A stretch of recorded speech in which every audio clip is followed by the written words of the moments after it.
This is VikesNow, and I am Dustin Baker. This is the Sunday, July 10th edition, and we are talking about some of the Vikings players on the current roster heading to training camp and preseason who could make the roster that what you might not have on your mind. Now, if you're an avid watcher of the show, you could argue, like, well, I have that on my mind because you've mentioned it before or you've hinted at it. True, but I always have to operate under the pretense that some of the viewers are new here. This won't be a rehashing of everything that's been spoken before, but there might be a little bit of overlap. So these are about 5 players to keep an eye on this training camp that could ascend the depth chart for starting jobs or significant playing time. And the caveat here that these aren't like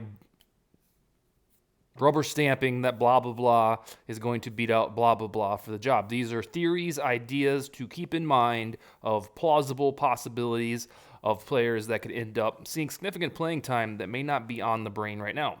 Or hell, they could all 5 or 6 of these dudes could be cut in early September and I'll look like a dumbass. But that's okay. This show is here for analysis and some of the what ifs of the Vikings orbit. So let's start. The first, I'll go down the line, no particular order. The first would be the WR4 position and Albert Wilson, in this case, probably over the favorite Amir Smith-Marset. So Smith-Marset is supposed to be ready, recovered from this leg injury by training camp. We shall see. It's about 2 weeks away, exactly 2 weeks away from when rookies report, in fact. And if he's all fine and dandy, bada bing, then he can play BWR4 right behind KJ Osborne. All is peachy in the world. But we're cynics. People that like this team, cynical, thinking, this injury is going to be a humdinger. It's not going to play right away. Blah, blah, blah. But with Albert Wilson, he has 218 receptions in 7 seasons, which with the Chiefs and the Dolphins equates to about 31 per year. Now, 31 per year, you're like, who cares? But for a WR4, that would do the trick. If he was able to do that with Patrick Mahomes and with the Dolphins, whoever his quarterback was in those seasons, I think that his production to date is congruent with what the Vikings would want at WR4 if Amir Smith-Marset is not the guaranteed guy there, or if Amir Smith-Marset is hurt. Albert Wilson has the experience, a lot of it, in fact. He came from the 2014 NFL draft, which is when Vikings select Teddy Bridgewater. He's been around. He's 29 years old, still in great shape, and this is also the guy we think might play some special teams. Perhaps that's why he was signed to replace D.D. Westbrook.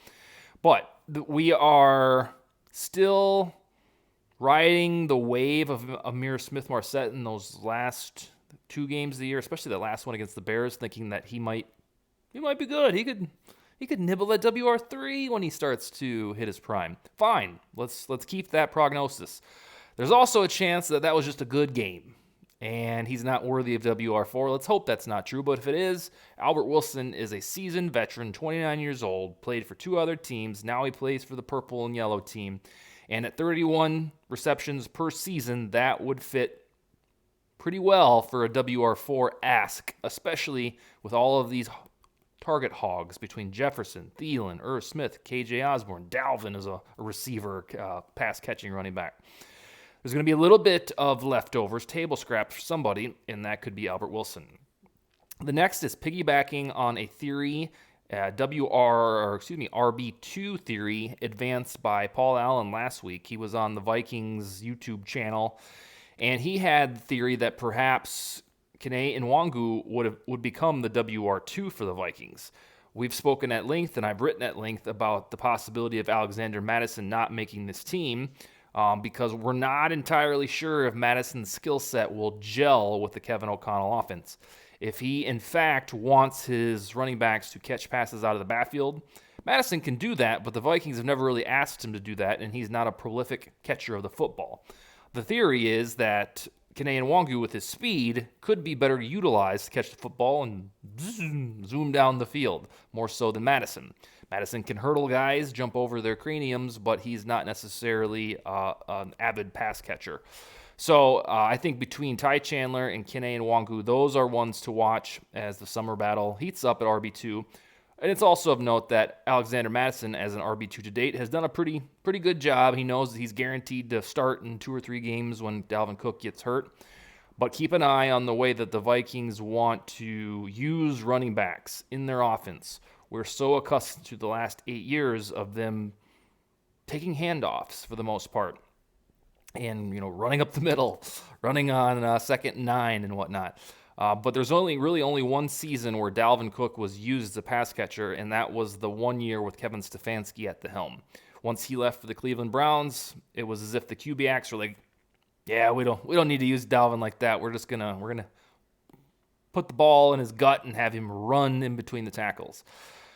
There's a real good chance that O'Connell, does a little bit of that, of course, but then wants to stretch the field and get the ball out in the air to his running backs. And arguably, Kene Nwangu or Ty Chandler would be better at that than Alexander Mattison.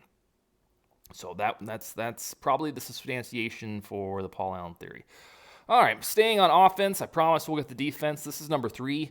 This one is a long shot, but because we know that Garrett Bradbury is not very good, say that out loud, he doesn't have a stranglehold on the center job. From February until early June, we were told, we're gonna squeeze the good out of him, make him a good pass blocker. Well, when we got down to June training camp, it kind of felt like it was more of an open job than had been verbally let on.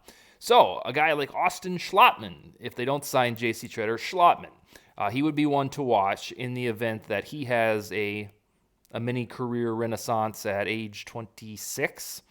To see, because they signed him for a reason. I'm not guaranteed to make the team or anything, but if we know how poor Bradbury is, pull up his PFF profile, look at the contrast or the variance between run blocking and pass blocking, and it's horrific.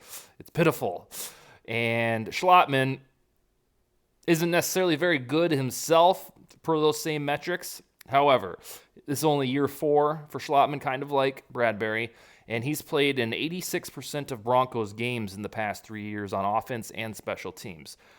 He doesn't get tons of snaps, but he's involved in the mix. So in theory, who knows, Schlottman could be ready to take the next step in his career. And it works out nicely that the guy that he's competing against sucks when it comes to pass protection. So in the event Schlottman has a great summer and Bradbury is typical pass blocking Bradbury, boom, you've got a mini, okay, so Austin's going to get a shot at this. That would be one to keep in mind, and in all likelihood, it'll be Bradbury again September. I get that, and let's hope that this offense-first coaching staff knows how to motivate him or teach him stuff he's never learned before or something, because we know over the last 3 years' body of work, Bradbury's pass protection is not good. Thankfully, he's able to run block with ease, and that's, kept him semi-employed in the league here. So Schlottman would be number 4. The next one is a little bit more broad, and this one's on defense. So I enjoy Armon Watts and the way that he emerged in Michael Pierce's absence at nose tackle in 2021. Michael Pierce doesn't work here anymore, and because there was no defensive tackles signed, like Ndamukong Suh, Armon Watts is slated by most credible depth charts to be the starter on the Vikings defensive line. So I want to say, great, that's fine. However, just like Amir Smith-Marset in his 1 or 2 game sample size last year, there is a possibility that Watts' mini breakout last year wasn't the real deal. That's what most of these really are on this show, right, for today's purposes, is, guys that we're too high on that might be brought back down to earth by unknown men. And for Armon Watts, a late round draft pick, if it turns out that he really isn't that good, and last year was an anomaly, and, kind of like a Fadi Adimbo, when we all thought he was the next big thing because of his strong finish to the 2019 season, 2020 rolled around, he wasn't very good, he doesn't work here anymore. So for Armon Watts' trajectory, if he kind of goes the way of Adimbo, where, maybe he isn't that good, that's when this summer in training camp preseason you'd start to look at the younger guys like Jalen Twyman. Still, he's listed as the starting defensive tackle on the Vikings ESPN depth chart. I don't get it. Nobody has anointed him the starter. But with that, 2019 is when Twyman was the next big thing as a draft prospect, and then didn't play in 2020. Got shot last year, so he hasn't really played meaningful football in 3 years. But based on the way that he was hyped at Pittsburgh, and he is the understudy of Aaron Donald and all that, he would be one to monitor if Watts is not the real deal inside this new look defense. Or the dude from the Gophers, which I haven't figured out the name pronunciation, shame on me, Asezi Atumwo, however you say that, the fifth rounder from University of Minnesota, the first Gopher drafted by the Vikings since 2010. He would be another one to watch on the defensive line if Armon Watts is not the solid starter. I'm operating on the pretense that Watts will start if Sue's not signed, but strange things happen in the summer. Surprise cuts happen. And if Watts is indeed not a starter, then you'd pivot to take a look at the young guys, because that's really all there is left.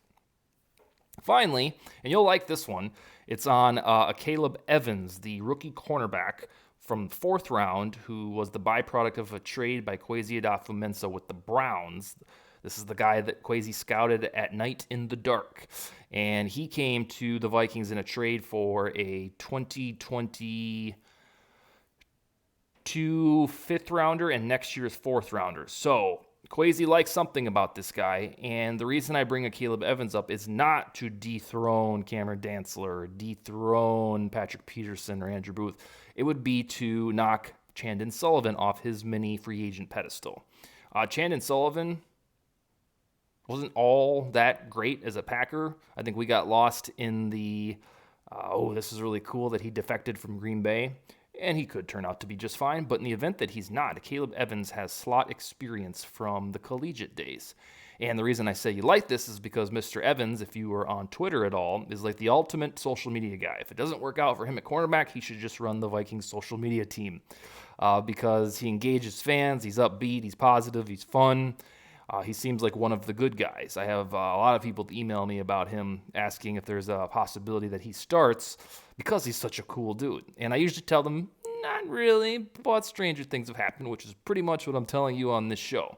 That if Chandon Sullivan ain't all that, then you have a guy that was high on the Vikings draft board. We know that because they traded 2 draft picks for him, and they mortgaged a little bit of the future for Caleb Evans. So I would keep an eye on Evans, A, because he's likable, B, because he has slot experience, and C, because Chandon Sullivan wouldn't be the biggest project to knock off this summer.